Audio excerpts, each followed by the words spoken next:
This is the Capability for Work questionnaire for Universal Credit, the section Other Information Declaration.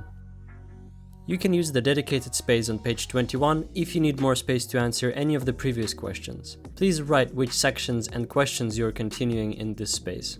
Also, if any of your carers, friends, or relatives want to add any relevant information on your disability, illness, or health condition, they can do so in this space. Note that you need to complete page 4 of the questionnaire with their contact details. On page 22, please read and sign the consent to notify your GP of the outcome of the work capability assessment, indicating whether you agree or not for that information to be shared. Finally, sign the declaration on the bottom of the page. Note that you must sign this yourself, even if someone else has been filling the questionnaire for you. If you need any further assistance with the completion of this form, please contact Dash on 020-8848-8319 or email them at info@dash.org.uk.